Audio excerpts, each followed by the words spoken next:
Welcome back into the Sports Source. This segment brought to you by Southeast Termite and Pest Control. Mosquitoes, carpenter bees, termites, bed bugs. They handle all of those. And there's the normal creepy crawly critters, ants, spiders, etc. As a matter of fact, Southeast Termite and Pest Control can handle all of it. Well, this week, I called them just this past week because I saw a few spiders sneaking around my kitchen. Not for long, guys. Southeast Termite and Pest Control is coming, so enjoy it, you little field spiders. You're not going to have much more time in my kitchen. These guys have been taking care of my house for years, and I call them in the fall for the fall invaders. I call them in the spring when I first start to see the spiders sneaking around. They take good care of me in my home. They can do the same for you. Southeast Termite and Pest Control. All right. Some people have asked me why we talk so much about NIL. Well, first of all, it's huge. Second of all, in case you haven't noticed, all the coaches are talking about it. Everybody's talking about it. But I would argue here are the big landmark changes in the history of college sports. Now, maybe I'm forgetting something, but it's one, the formation of the NCAA when kids were dying while playing football. So they came in, as much as you hate the NCAA, at least they capped the number of deaths. So that's why they were founded, and they actually cut down on deaths on football. Then about 100 years after the Emancipation Proclamation, we get around to saying, oh, well, yeah, we'll let blacks go to school and play ball. That's been kind of a huge change for the African-American athletes coming into our programs. Title IX, which changed the number of sports you had on campus and the way the scholarships are divvied out. NIL, that's the end of my list. That's how big this is. So when people say, why are you talking about NIL? Because it's game-changing, literally. And all coaches are talking about it, including ex-coaches. This week, Phillip Fulmer was asked about this stuff, and let's read a couple of his comments here if we can and get these guys to react. First bunch on the NIL and the portal. He said, one is bad enough. Both together, I don't know how you do it as a coach unless you have a great collective behind you. It is all roster management now. It always was to some degree. He had to make himself look like he had a tough time. If they aren't happy, they leave.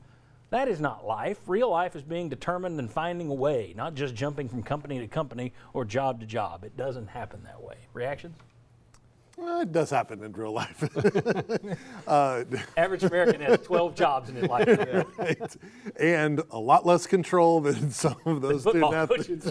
Oh, yeah, well. Or coaches, too. Right. When he says collective, is he talking about people around you, or was that the actual collective? Yeah. So.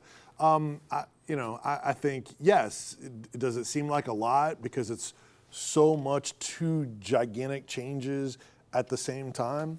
Yeah, it's a lot, but the best programs are going to figure it out. But to me, it shows you got away with something for a long time. I mean, look how the NCAA has been reluctant to change. The NCAA got away with having the best game in town without having to compensate athletes, right? Yeah, so I mean, yeah. So I think it's NIL/portal. But I mean, to go all these years without any change, maybe you needed two things at once, but it is an awful lot for them to take on. And then also Fulmer on the NIL specifically. In some ways, it has leveled the playing field because I'm not sure there weren't some people already doing that, paying players. Then he says, I think it's going to be interesting where it all lands. Somebody has to step in and control the chaos, which I think sounds like most coaches because they like control, and this feels chaotic. And I would agree, it does feel chaotic. Whether somebody's going to step in, I don't know. But there were some chuckles here. I don't know that it's Phillip Fulmer who should be saying at the moment that people are – I'm not sure people weren't already doing that, paying players.